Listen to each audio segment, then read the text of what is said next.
We're not showing movies tonight, at least not more than clips, but I think people on Harvard Square know talking about movies can be almost as much fun. I can't think of any interpretation that took me more by surprise than the one that our guest Dennis Bro provides in his new book, his first book, I believe, Film Noir, American Workers and Post-War Hollywood. And reading Dennis is a pleasure, not simply an education. Noir heroes walk a very thin line, and Professor Bro walks one himself in these pages, managing, I think, both to satisfy the demands of academic scholarship and to bring the interested layman along for the ride. His bibliography alone had this interesting layman salivating and is worth the price of admission just by itself.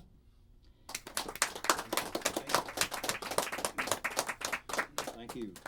The introduction is called "Let a Thousand Fetish Objects Bloom," and this is just the opening. He sits quietly in the bar, nursing a drink and a grudge. Something has gone wrong. Something is bothering him, something that the tall frame and those hands, calloused, bulbous from the hard work they know will always be their lot, cannot conceal. Those hands slowly wrap themselves around the drink and clasp it as if for dear life. Perhaps he's just been fired. Perhaps he didn't get hired. Perhaps he just found out the job he was counting on for the next 6 months is ending tomorrow. Who knows?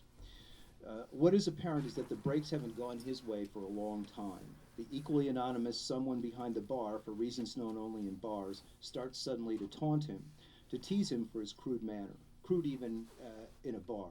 That's it, he can stand it no more. The tall hunk of a man suddenly rises off the bar stool and simply gives his anger free rein. He belts his tormentor, and that blow stands for all those who've tormented him in a life that, though not long, has been filled with struggle. The other man falls quickly, dropping to the floor unconscious. No one is more surprised than the tall fellow when a seedy bar rat emerges from the shadows and pronounces the bartender dead.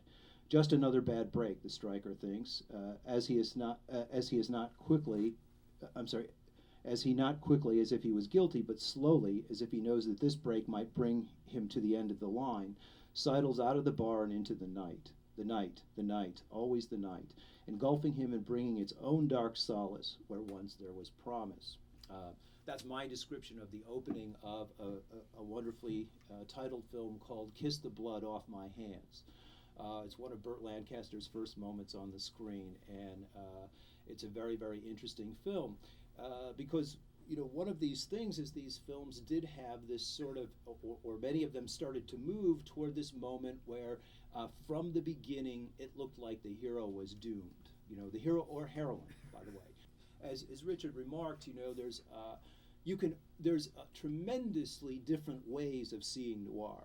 So what I'm trying to do is carve out a place for class in film noir. Of course, then Hueck comes to Hollywood. And Hueck coming to Hollywood is really just, Hueck came to the whole country, the House Un-American Activities Committee, and it began, not as an anti-communist thing, but as a way of directly intervening in strikes and breaking strikes. And in Hollywood, it began as revenge, particularly Walt Disney and Louis B. Mayer, and Jack Warner as well, were really PO'd that particular Disney from 41, when the cartoonists won a big strike in 1941. Warner in 47, Warner's had really been the social studio par excellence. It was the studio of Cagney. It was a studio of Bogart. It was the gangster films, and it tended to do contemporary films which had some social relevance to them within the purview of the commercial cinema. 1947, what happens is that the studios strike. There is, for the first time in Hollywood, a militant union. It's called the Confederation of Studio Unions, the CSU. And it takes on the IATSE, the International Association of Theatrical Employees, The IATSE had always been a very sold-out company union.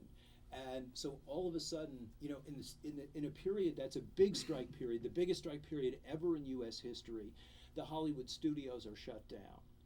And there's a sort of epical moment when Jack Warner, who had a taste for social cinema, was on top of his studio, and the strikers were up against the gate, and they were throwing, they were raining, water and throwing these iron filings down on top of them. And Jack Warner said, "I will never again make a film about the little man," and that was a beginning of a sort of change. At that moment, then the critique. And the moment that began so brightly has to lodge itself in a different place, is my argument. So it lodges itself within the genre of the crime film. And what happens is you get a whole series of crime films, particularly this is the crime film dominant from 45 to 50, in which the motion is the character driven outside the law. Usually, as Richard pointed out, often by forces beyond their control. They get outside the law.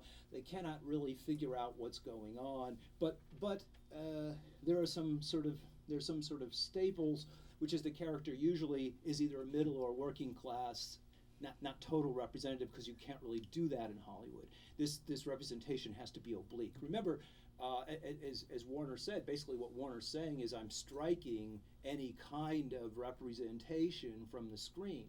So the writers and the directors, in order to get this representation in, had to be sort of sneaky about it. But in some ways, the crime film from 45 to 50 was a very, very progressive form, because it always, and you can just see time after time, it always had this sort of movement of the character outside, hunted, pursued. Usually the character who's hunting or pursuing them. First of all, there's the police chasing them. It's usually like Hitchcock sort of pioneered the double chase sequence. The police on the one hand, and some sort of figure of power on the other. Now that figure is not often going to be a corporate head. Often it's going to be a gangster who's dressed in a business suit and seems to take being a gangster very seriously and has a kind of business gangsterism about him. Or it could be a club owner, But it's usually the most powerful position in the world in which that character finds themselves. Oh yeah, this is Raymond Chandler, who was who become a screenwriter in the late 40s too. The Blue Dahlia's writer. This is his description of studio executives coming back from lunch. And he said, "They looked so exactly like a bunch of top-flight Chicago gangsters. It brought home to me in a flash this strange psychological and spiritual kinship between the operations of big money business and the rackets. Same faces, same expressions, same manners, same way of dressing, and same exaggerated leisure of movement." I actually listed all 440 films in the back, which actually have the fugitive, the fugitive plot. Most people who talk about noir call 50 to 55 in the classic period. Probably the most astute critics are Bourd and Chalmatin, who are French critics who wrote a book on film noir in 1955, and Bourd and Chalmatin were very careful to make a distinction between the films of the middle and later 40s, which were from the perspective of the criminal, and the films between 50 and 55, which were from the perspective of the law enforcement agent. You can really see how how commercial cinema has to work if it's going to alter a genre, what it has to do to change it. Because if you've got all these characters who are outside the law and then you're trying to change that, you have to change it somewhat slowly. You can't just change it overnight. And yet the country's, this is the beginning of McCarthyism, the country's beginning to call for it. So the first thing that happens is very astute directors like Preminger, so now the lead character, instead of being outside the law, has to be a cop. So the first thing that Preminger does is, let's have the cop commit a murder. And then the cop will be outside the law. And so you have, Where the Sidewalk Ends, which is a very, very interesting, film that's on the cusp of this change. And by 55, you got a total sort of reactionary change in this, where you had the outside the law figure being a vigilante who stepped outside the law not because they were hounded and pursued, but in order to terrorize ordinary people.